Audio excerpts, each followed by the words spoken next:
안녕하세요. 오늘은 부자 아빠, 가난한 아빠 책을 들고 왔어요. 저자 소개부터 할게요. 재테크 분야 고전으로 손꼽히는 부자 아빠, 가난한 아빠 시리즈를 통해 전 세계 수천만 사람들의 돈에 대한 인식을 바꿔놓았다. 하와이에서 태어나고 자란 그에게는 두 아버지가 있었다.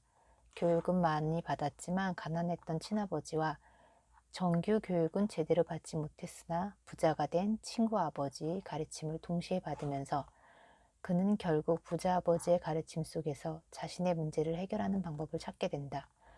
로버트 기요사키는 돈과 투자에 대한 기존의 통념과 대조적인 사고방식을 지니고 있으며 직설화법과 대담한 태도로도 명성이 자자하다.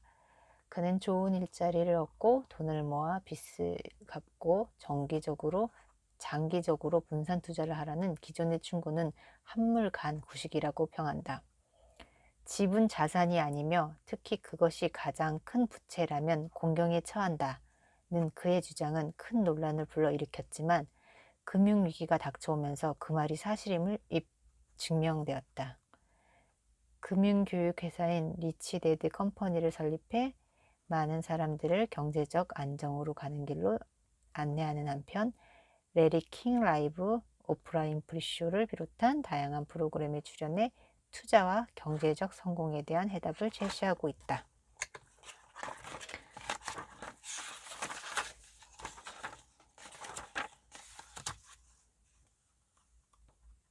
목차 볼게요.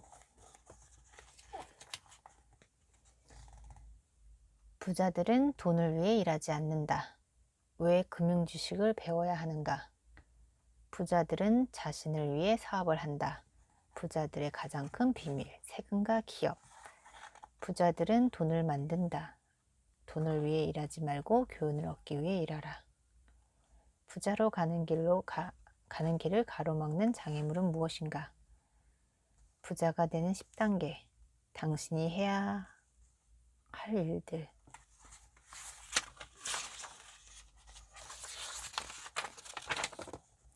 부자 아버지 대 가난한 아버지.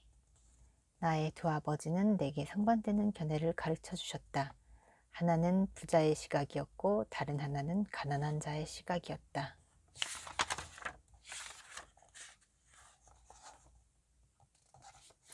나에게는 두 분의 아버지가 계셨다. 한 분은 부자였고 다른 한 분은 가난했다. 한 분은 교육을 많이 받은 지적인 분이었다. 그분은 대학 4년 과정을 2년 만에 마쳤으며 박사학위를 받았다. 그 후로도 스탠포드 대학, 시카고 대학, 노스웨스턴 대학에서 모두 전액 장학금을 받으면서 연구과정을 수행했다. 반면 다른 한 분은 중학교도 채 마치지 못했다. 두 분 모두 평생 열심히 일하며 성공적인 경력을 쌓았다. 두 분 모두 상당한 수입을 올렸다. 하지만 한 분은 평생 긍정적으로 고생했고 다른 한 분은 하와이 최고의 갑부가 되었다. 부자 아버지는 가족과 자선단체, 교회에 수천만 달러를 남기고 돌아가셨지만 가난한 아버지는 지불해야 할 청구서들을 남기셨다. 강인함과 카리스마를 지니고 있던 두 분은 나에게 특별한 영향을 미쳤다. 두 분 모두 나에게 많은 가르침을 주었으나 그 내용은 서로 달랐다. 두 분 모두 교육의 중요성을 굳건히 믿었지만 동일한 교육 과정을 권유하지는 않았다. 만약 아버지가 한 분만 계셨다면 나는 그분의 가르침을 받아들이거나 거부하거나 둘 중 하나였을 것이다. 하지만 두 분의 아버지를 둔 덕분에 나는 서로 상반되는 견해 중 한 가지를 택할 수 있었다. 부자의 견해와 가난한 자의 견해 중에서. 나는 어느 한 분의 견해나 시각을 일방적으로 받아들이거나 거부하는 대신 더 많이 생각하고 양쪽을 비교한 후 나 자신을 위한 결정을 내렸다. 문제는 부자 아버지는 아직 부자가 아니었고 가난한 아버지도 아직 가난하지 않았다는 것이다. 두 분 모두 막 사회생활을 시작했고 돈을 벌어 가족을 돌보기 위해 애쓰고 있었다. 그러나 돈에 관한 두 분의 시각은 전혀 달랐다. 예를 들어 한 분은 이렇게 말씀하시곤 했다. 돈을 사랑하는 것은 모든 악의 근원이다. 반면 다른 아버지는 이렇게 말씀하셨다. 돈이 부족하다는 것은 모든 악의 근원이다. 어린 시절 뚜렷한 주관을 가지고 내게 영향력을 행사하는 두 분의 아버지가 있었다는 것은 감당하기 쉽지 않은 일이었다.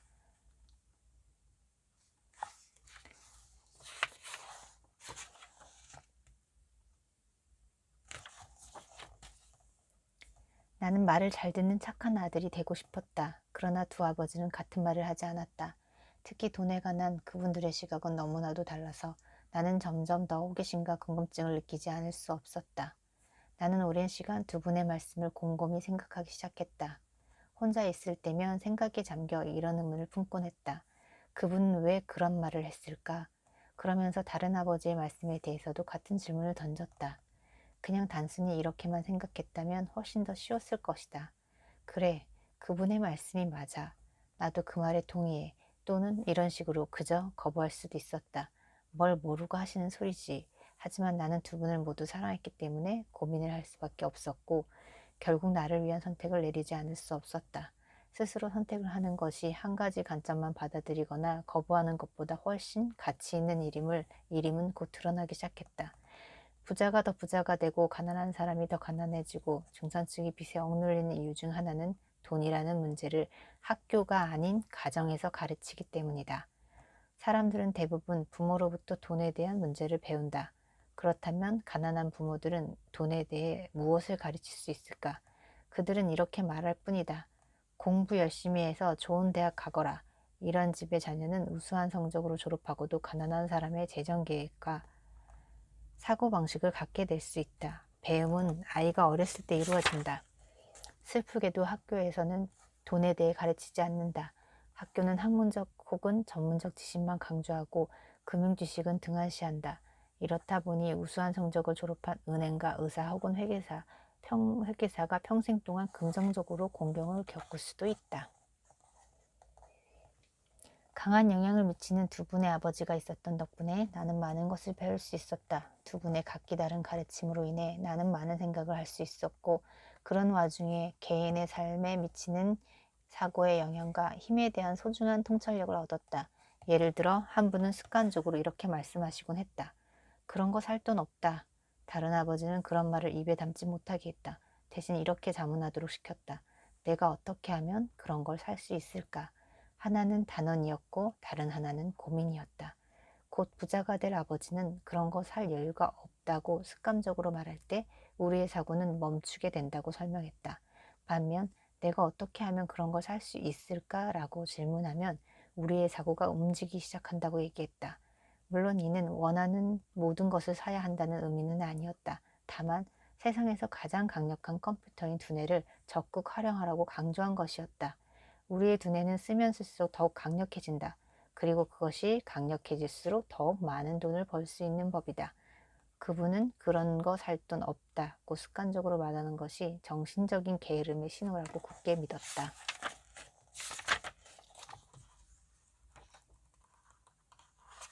그 다음에 58페이지. 가난한 사람들과 중산층은 돈을 위해 일한다. 부자들은 돈이 자신을 위해 일하게 만든다. 부자들은 돈을 위해 일하지 않는다. 부자 아빠 다시 읽기. 9살의 로버트 기요사키와 학교 친구 마이크는 그부의 해변 별장에 초대받지 못했다. 부유한 집안의 자녀들이 다니는 학교에서 그 둘만 가난한 아이들이었기 때문이다. 부자가 되고 싶으면 돈 버는 법을 배워야 한다는 가난한 아버지의 말을 듣고 로버트와 마이크는 실제로 돈을 만드는 작업에 돌입했다. 그들은 먼저 동네를 돌아다니며 다 쓴 치약 튜브를 모았다. 그리고 나부로 제조된 치약 튜브를 녹여 섞고 주용에 부었다. 말 그대로 5센트 위조 주화를 만들려고 했던 것이다. 둘의 어이없는 실험을 목격한 로버트의 아버지는 그렇게 돈이 벌고 싶으면 차라리 마이크의 아버지에 가서 얘기를 들어보라고 말했다. 당시 마이크의 아버지는 중학교도 제대로 마치지 못했지만 다수의 성공적인 사업체들을 운영하고 있었다. 마이크의 아버지, 즉 이 책에 나오는 부자 아빠는 그들을 가르치는 데 동의했다. 단 자신만의 방식으로 가르치겠다는 조건을 달았다. 그는 아이들에게 매주 토요일 아침 자신이 운영하던 편의점 한 곳에 나와 진열대의 먼지를 털고 청소를 하라고 했다. 주 1회 3시간 근무하는 일의 보수는 시간당 10센트였다. 로버트는 그렇게 번 돈을 주로 10센트짜리 만화책을 보는데 썼다. 그러나 얼마 지나지 않아 로버트는 그 일에 흥미를 잃고 만다. 일 자체가 지루한 데다가 보스도 형편없이 실망감에 극에 달한 것이다. 그가 마이크에게 일을 그만둬야겠다고 말하자 친구는 자신의 아버지가 예상했던 그대로라며 자신의 아버지를 찾아가서 얘기를 나눠보라고 했다. 로버트의 아버지는 교사로서 설교에 주로 의존했지만 말수가 적었던 마이크의 아버지는 그와는 아주 다른 방식으로 가르쳤다. 그것은 바로 실제적 체험을 통해 가르치는 방식이다. 다음 주 토요일 아침 로버트는 마이크의 아버지를 찾아갔다. 하지만 어두운 거실에서 1시간을 기다려야 했다. 진저리가 나고 감정이 격해진 로버트는 마이크의 아버지를 보자마자 불만을 토해냈다. 아이라고 함부로 대하고 보수도 인색하게 주는 구두쇠라고 비난했다. 돈 버는 법을 가르쳐준다고 약속해놓고 아무것도 가르쳐주지 않는다는 것이었다. 마이크의 아버지는 로버트의 생각이 틀렸음을 차분하게 설명했다. 부자 아버지는 먼저 삶은 말로 사람을 가르치는 것이 아니라 제멋대로 누르면서 가르친다고 말했다. 어떤 사람들은 삶이 자신을 내두르게 두고 또 어떤 사람들은 화를 내며 보스에게 대들거나 가까운 사람들을 힐난하지만 어떤 사람들은 거기서 교훈을 얻고 삶의 새로운 형태를 환영하기도 한다는 것이다. 삶이 그렇게 나올 때 무언가 배울 필요가 있음을 의미하는 것이 부자 아버지의 가르침이었다. 교훈을 배우지 못한 사람은 다른 모든 사람을 비난하거나 그저 획기적인 돌파구가 생기기만을 헛되이 기다리며 삶을 허송한다. 아니면 평생 리스크를 피하며 안전한 삶만 쫓다가 별 볼 일 없는 삶을 살게 된다. 부자 아버지는 로버트와 마이크가 자신에게 돈 버는 법을 가르쳐달라고 요청한 첫 번째 사람들이라고 말했다. 직원이 150명이 넘는데 하나같이 일자리를 요청할지언정 로버트와 마이크가 원하는 것과 같은 지식을 얻고자 하는 사람은 한 명도 없었다는 것이다. 그래서 삶을 반영하는 학습 과정을 만들어 두 아이에게 조금 체험시켜 보기로 마음먹은 것이었다. 그런데 로버트는 그가 직원들을 착취하는 구두쇠라는 사실 말고 자신이 알게 된 게 무엇인지 되물었다. 부자 아버지는 그런 그에게 대부분의 사람들은 자신의 태도가 문제인 상황에서 다른 사람을 비난하는 형태를 보인다고 타일렀다. 그렇다면 그러한 문제의 해결 방법은 무엇인가? 마이크의 아버지는 로버트에게 머리를 써야 한다고 말했다. 돈의 작용 방식을 배워서 돈이 자신을 위해 일하도록 만들어야 한다는 것이다. 또한 부자 아버지는 로버트가 화를 내서 기쁘다고 덧붙였다. 진정한 배움에는 활력과 열정, 불타는 욕망이 필요한데 그 방정식에서 큰 부분을 차지하는 것이 바로 분노이기 때문이다. 돈은 사람들의 문제를 해결해 주지 못한다. 고소득 일자리를 가진 많은 사람들도 여전히 금전 문제에 시달리지 않는가. 돈이 자신을 위해 일하도록 만드는 법을 모르기 때문이다. 부자 아버지는 로버트가 만약 지금 이 교훈을 배우지 못하면 시간당 10센트를 받고 일하며 느낀 그 감정, 즉 실망과 좌절을 평생 느끼며 살게 될 거라고 말했다. 그는 로버트에게 세금의 개념을 소개하며 가난한 사람들과 중산층은 정부의 세금 부과에는 휘둘리지만 부자들은 그렇지 않다고 설명했다. 부자 아버지는 로버트에게 여전히 배우고 싶은 열정이 있는지 물었다. 로버트가 그렇다고 답하자 그는 이제부터 가게에서 일해도 돈을 주지 않겠다고 말했다. 그러면서 로버트에게 머리를 잘 써보라고 덧붙였다. 로버트와 마이크는 이후 3주 동안 무급으로 일했다. 마이크의 아버지가 찾아와 그들을 밖으로 데리고 나와서 무언가를 배운 게 있는지 물었다. 둘은 잘 모르겠다고 답했다. 부자 아버지는 만약 그들이 교훈을 얻지 못하면 적은 돈을 벌기 위해 평생 열심히 일하는 대부분의 사람들과 똑같은 입장이 될 거라고 말했다.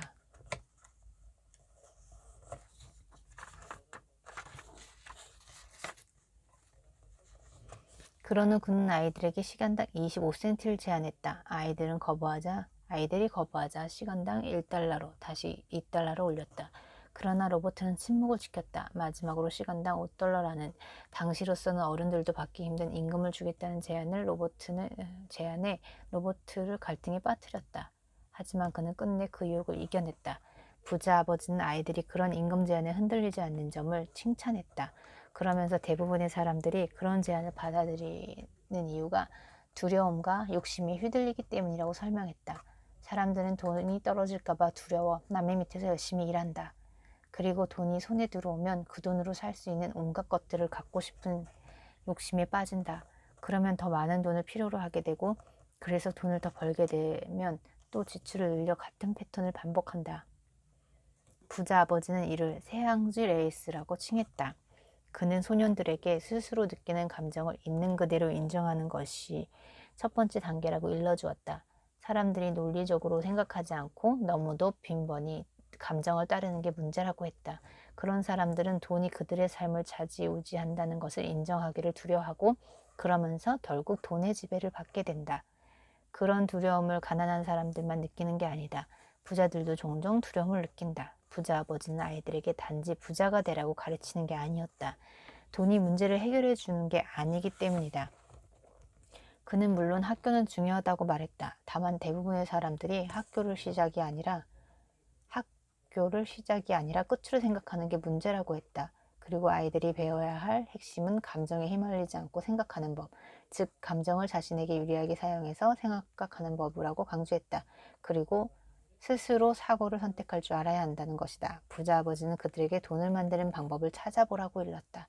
관심을 기울여 찾아보면 기회가 보일 것이고 그렇게 기회를 보게 되면 평생 다양한 기회를 보게 될 것이기 때문이다. 소년들은 부자 아버지가 가르친 대로 했고 곧 또래 친구들의 입장료를 내고 들어와 2시간 동안 양껏 만화책을 볼 수 있는 도서관을 만드는 데서 기회를 발견했다. 판매되지 않은 만화책을 수거해 폐기 처분하는 간행을 보고 그것을 이용해 사업을 할 수 있는 방안을 떠올린 것이다. 유료 만화방 사업은 그들에게 큰 수익을 안겨주며 석 달 동안 잘 굴러갔지만 결국 가게 안에서 싸움이 벌어지는 바람에 폐업에 이르렀다. 하지만 소년들은 돈이 자기를 위해 일하게 하라는 첫 번째 교훈을 제대로 체험하고 배웠다. 그들이 현장에 없는 동안에도 만화방에서는 수익이 발생했다. 이제 아이들이 더 많은 것을 배울 준비가 되었고 부자 아버지 역시 더 많은 것을 가르칠 준비가 되었다.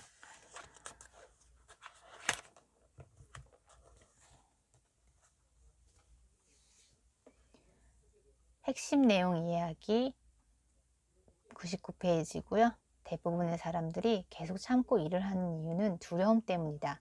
청구서를 제때 내지 못할지도 모른다는 두려움, 해고될지도 모른다는 두려움, 돈이 부족할지도 모른다는 두려움, 모든 걸 새로 시작해야 할지도 모른다는 두려움 등등. 이것이 바로 직장에서 일하는 법을 배워서 돈을 위해 일해야 할 때 지불해야 하는 대가다.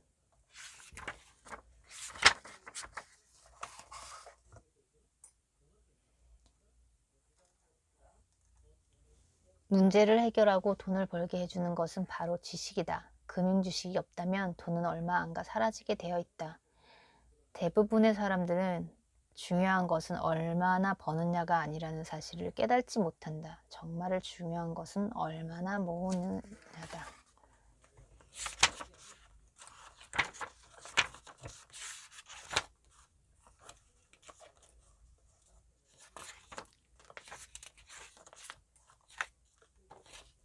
현금 흐름 패턴을 그려놓은 건데 좀 간단하게 잘 되어 있더라고요. 가난한 이들의 현금 흐름 패턴, 그 다음에 중산층, 부자들.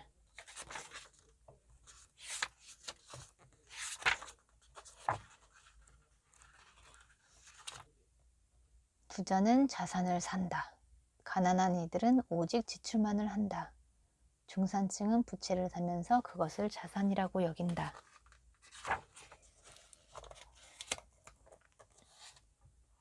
오늘 당장 일을 그만둘 경우 당신은 앞으로 며칠이나 생존할 수 있는가? 그 기간이 놀라움이나 두려움을 안겨주지 않는가?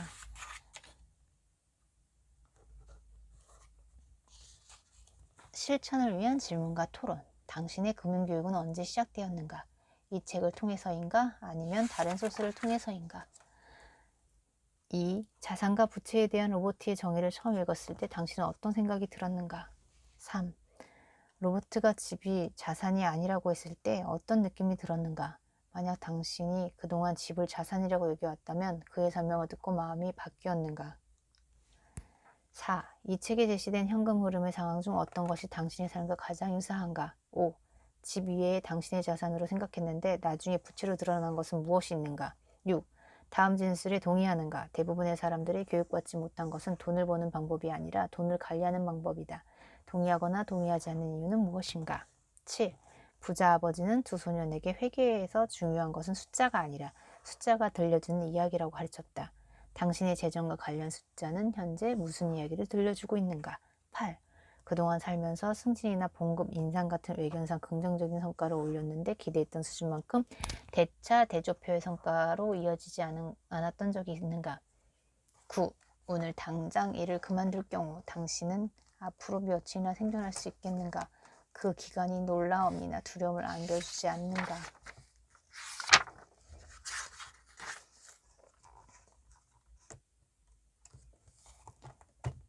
167페이지 당신만의 사업을 시작하라. 직장을 유지하면서 부채가 아닌 진짜 자산을 사라.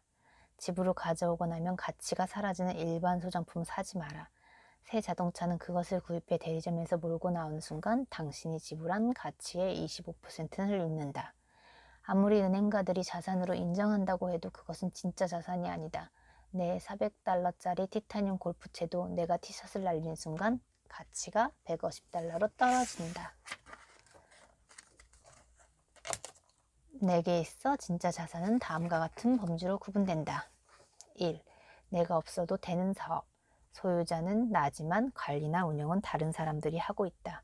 내가 직접 거기서 일을 해야 한다면 그것은 사업이 아니라 내 직업이다. 2. 주식. 3. 채권. 4.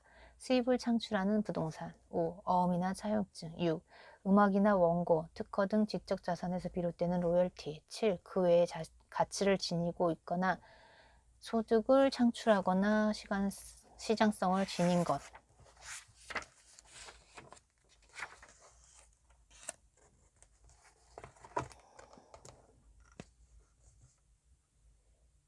핵심 내용 이해하기. 재정적으로 안정이 되려면 자신만의 사업에 관심을 기울여야 한다.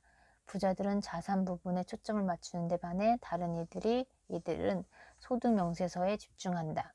재정적 공경에 부딪히는 것은 평생 다른 누군가를 위해 일하는 데 따르는 직접적인 결과인 경우가 많다. 은퇴 후 자신이 그동안 기울였던 노력의 결과를 보여줄 수 없는 상태가 되는 사람들이 너무도 많다. 순자산이 정확하지 않은 주된 이유 중 하나는 자산을 매각하는 순간 이득에 대한 세금이 붙기 때문이다. 일단 돈이 들어가면 결코 빼내지 마라. 이렇게 생각하면 좋다. 일단 자산 부분에 들어간 돈은 당신의 직원이 된다. 그런 돈의 가장 좋은 점은 하루 24시간 일하고 앞으로 수세대에 걸쳐서도 일할 수 있다는 것이다. 부자는 사치품을 제일 마지막으로 장만하는 데 반해 가난한 이들과 중산층은 그것을 제일 먼저 사는 경향이 있다. 가난한 이들과 중산층은 자신의 피와 땀 그리고 자녀들에게 물려줘야 할 유산으로 사치품을 누린다.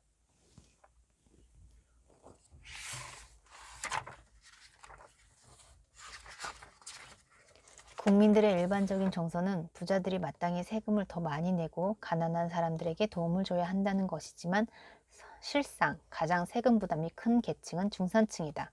특히 교육 수준이 높은 상위소득 중산층이 그러하다. 이런 일이 일어나는 상황에 대해 이해를 돕기 위해 로버트는 세금의 역사를 간략하게 짚어본다. 원래 영국과 미국에는 세금이 없었다. 다만 때때로 전쟁과 같은 상황과 관련해 그 비용을 조달하기 위한 일시적 세금 징수만 있었을 뿐이다.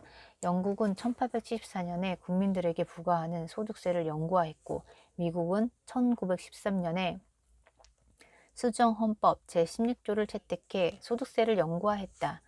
한때 미국인들은 세금에 반대했었다. 그 유명한 보스턴차 사건이 발생한 것도 차에 지나친 세금이 부과된 탓이었으며 그 사건은 결국 독립전쟁의 도화선이 되었다. 이 나라들은 국민 다수가 인정하는 세금을 거둬들일 수 있었던 것은 처음에는 부자들에게만 세금을 부과했기 때문이다. 하지만 그렇게 부자들을 벌주기 위해 고안된 소득세는 결국 거기에 찬성표를 던졌던 가난한 이들과 중산층을 벌주는 방식으로 부담되었다. 로버트는 세금의 역사를 공부하며 흥미로운 사실을 발견하게 되었다. 돈맛을 본 정부의 식욕이 왕성해짐에 따라 중산층이 세금 징수의 대상이 되었고 또 서민층으로 계속 확대되는 상황으로 전개된 것이다. 그러나 부자들은 다른 이들과 같은 규칙에 의해 움직이지 않음으로써 기회를 잡는다. 바로 기업을 통해 세금을 피해 가는 방법이 있었던 것이다. 기업은 항해 세대에 접어들며 유행하기 시작한 조직으로 부자들은 이미 그것을 리스크 상쇄의 수단으로 이용해 본 경험이 있었다. 합법적인 기업 구조에 대한 이해 덕분에 부자들은 큰 이점을 누리며 지식인들보다 한 발 앞서 나갈 수 있었다. 돈을 위해 일하지 말고 교훈을 얻기 위해 일하라. 부자 아빠 다시 읽기. 몇 년 전 로버트는 싱가포르에서 한 여기자와 인터뷰 자리를 가졌다. 대화를 나누던 중 여기자 역시 로버트처럼 베스트셀러 작가가 되고 싶어 한다는 사실을 드러났다. 그녀가 쓴 소설은 훌륭하다는 평가를 받았지만 별로 팔리지는 않았다. 로버트는 그녀에게 세일즈 훈련 강좌에 등록하라고 권했다. 그녀는 그 말에 기분이 상해 자신은 영문학 석사이고 세일즈 기술을 배우는 게 무슨 도움이 되는지 모르겠다고 응수했다. 심지어 세일즈맨에 대한 적대감까지 드러냈다. 베스트셀러 작가라는 것이 결국 책을 가장 잘 파는 작가라는 의미가 아니냐고 하자 그녀는 자신이 세일즈를 배울 정도로 초라해지진 않을 거라고 말하며 자리를 떴다. 세상에는 이 여기자처럼 훌륭한 재능을 갖추고도 재정적으로 힘겹게 사는 사람들이 많다. 한 경영 컨설턴트의 말을 빌리자면 한 가지 기술이 부족해서 부자가 못 되는 것이다.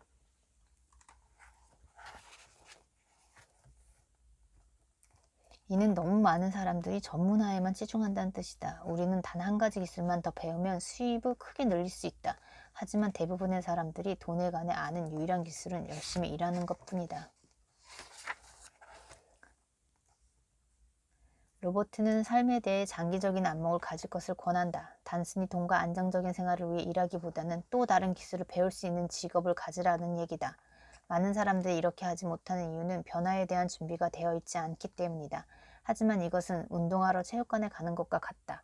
가기 전에는 가진 핑계를 떠올리며 주저하지만 막상 가서 운동을 하고 나면 오길 잘했다는 생각이 든다는 것이다.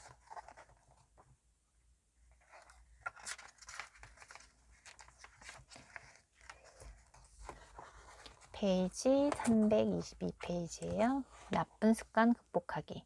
성공하려면 성공적인 습관을 길러야 한다. 가난한 아버지는 늘 다른 모두에게 돈을 지불한 후에야 자신에게 돈을 지불했다. 하지만 대개는 자신에게 지불할 수 있을 정도로 남아있는 돈이 없었다. 반면 부자 아버지는 언제나 자신에게 먼저 지불했다. 심지어 돈이 부족할 때조차 부자 아버지는 정부나 채권자에게 돈을 지불하지 않으면 난리가 난다는 것을 알았다. 그런 압박이 그로 하여금 추가적인 수입원을 찾도록 동기를 부여했다. 만약 자신에게 제일 마지막에 지불한다면 그런 종류의 생산적인 압박감은 느끼지 못할 것이다. 정부나 채권자에게 지불할 여분의 돈을 만들어내는 방법에 대해 계속 궁리하다 보면 재정적으로 더욱 강해질 것이다.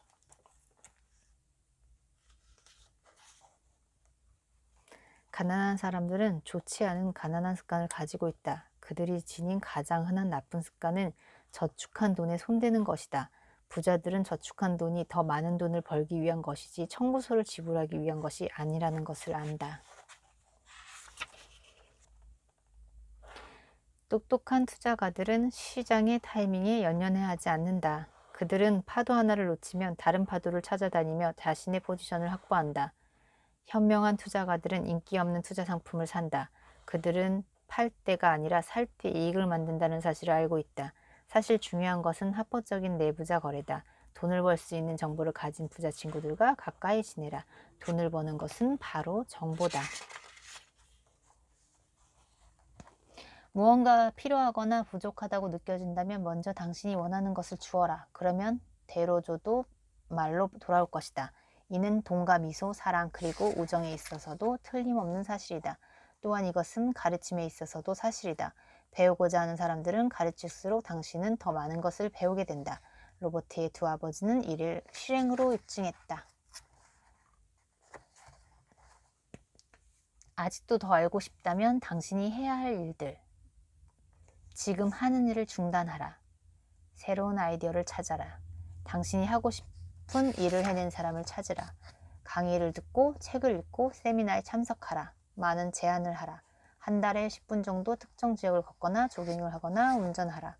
모든 시장에서 저렴한 상품을 찾아라. 올바른 장소를 찾으라. 사고 싶어 하는 사람을 먼저 찾으라. 그런 다음 팔고 싶어 하는 사람을 찾아라. 크게 생각하라. 역사에서 배워라. 행동은 늘 행동하지 않는 것보다 낫다. 실천을 위한 질문과 토론. 위에 당신이 해야 할 목록은 당신에게 영감을 부여하는가 아니면 위협감을 주는가? 목록 가운데 이미 취하고 있는 행동이 있는가? 있다면 어떤 것들인가? 목록을 읽고 전혀 고려해 본 적이 없거나 제대로 활용해 본 적이 없는 항목이라고 느껴지는 것들은 있는가? 그런 것들을 당신의 생활에 실제적으로 적용하려면 어떤 단계를 밟아야 한다고 생각하는가? 와, 진짜 길죠? 너무너무 긴데 너무너무 중요한 것도 많아서 정말 이렇게 많이 체크를 해놨거든요. 이 책은 가지고 있다가 계속 읽어봐도 좋을 것 같아요.